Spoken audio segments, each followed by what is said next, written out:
So, I picked up a channeled messages from the Dragon Realm, and what they were saying is that dragons get a bad rep for hoarding, but they don't just hoard just to hold on to things like a lot of the times what humans do.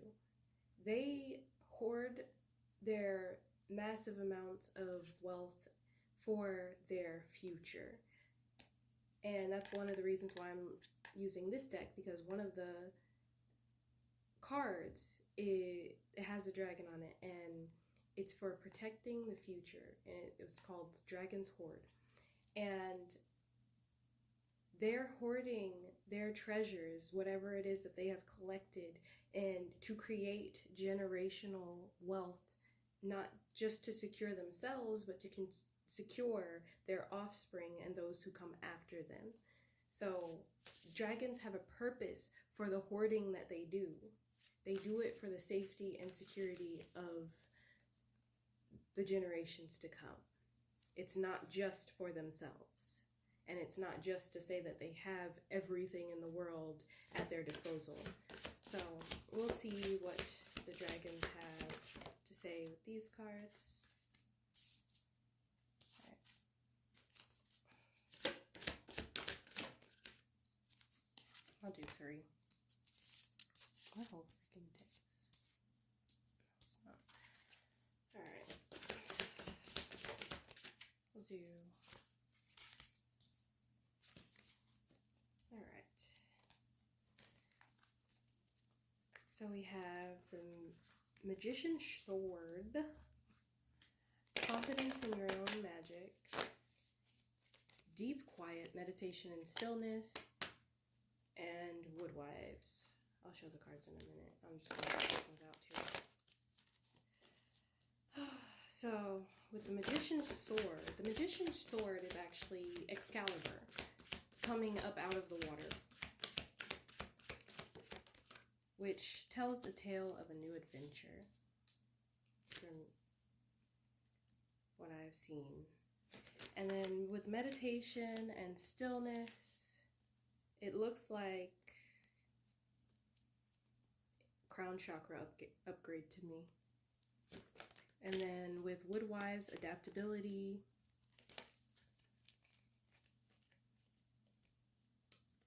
It's very much giving this like energy of adjustments. Yeah. Jeez. All right, so with the Magician's Sword, you can see the sword coming up out of the water. Now, this sword was entrusted to the energy that lived in the lake. Because I'm being reminded of the TV show Merlin. There was a being that lived in the lake, and she was to guard the sword. But it's coming out of the water now. So it's time now for somebody to take the sword and trust themselves. It's time to have confidence in yourself. And then with deep meditation or deep quiet, the meditation and stillness, this is giving very much crown chakra upgrade, because we have a light here in the crown, but also they're holding their fingers out like that.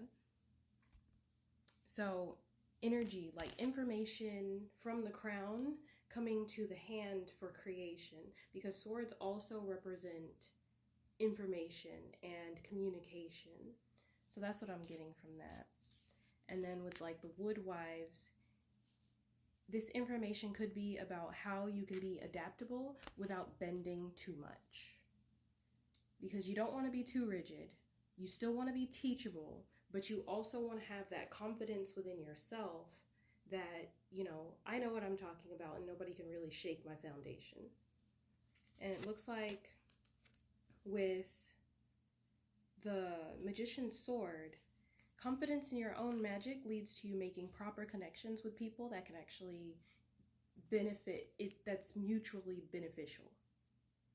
Especially for like building, because I'm really drawing attention to like the background here. So you can create mutually beneficial partnerships when you trust in your own magic, because you want to interact with people who don't make you feel like you can't be yourself. And then with the deep meditation and stillness, we have the Empress. And the Empress is a very fertile, very creative energy. This is really giving like, it's time to have confidence in your creations. And this is going to yield like a whole, like wealth, because it's giving like King Arthur, like your royalty is in what you create. Your divinity is in what you're creating. And then the final card under Woodwise is Strength. Your connection to your creations gives you the strength to create, even among death, even among endings. Because with this card here, I see these poppies, and poppies can actually represent death or transformation. So you have a gift that can transform your environment, your life, or the world. Yep, and it looks like being initiated into this gift. And at the top, like we have initiation at the bottom and then wall at the top. So what I'm getting is that once you conquer the blockage, which is whatever is keeping you from feeling confident in yourself, then you'll be free to create within the stillness of your own mind. Everything will flow properly rather than just being completely cluttered with a whole bunch of stuff that doesn't make sense. And this card with the wall, it's not always about just going headfirst and breaking down the wall. Sometimes it's just a time to take a step back and reevaluate certain things in your life that are making you feel like you can't be confident in your true self. Like if you're not happy doing it, then it probably isn't for you.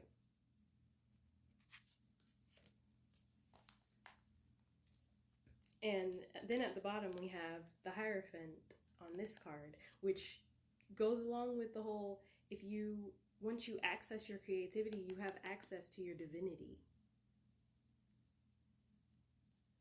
And with the like dark figures down here, it's giving, like, I always see these as like subconscious energies. So there could be past religious beliefs that might be creating this blockage, or something of tradition that is kind of creating this subconscious blockage, and it's feeding those voices that didn't come from you to continuously repeat the same sentiments that you don't even believe in anymore. You don't even trust these voices anymore, but they keep coming up, and it's taking away energy from what you're trying to create. So this is why you need that deep meditation and stillness, and to take a step back from what you're going towards. Because you need to get right within yourself with the quiet and try to find the source of where these voices came from. And if they're not from you, it's time to get rid of them, because it looks like it was really painful, whatever those voices are saying. And whatever it is, it's not true. And with the strings here, I'm seeing that the whole point of those voices, like those voices, it was a design. This is like puppet energy. It was you were strategically put in place to hear these voices so that it would stop you from creating and changing the world around you through your creations. So now it's time to take a step back and address these voices and where they came from, and give them love, and then let them go. And then you'll be free to create a whole new reality. Anyway, I hope that helped.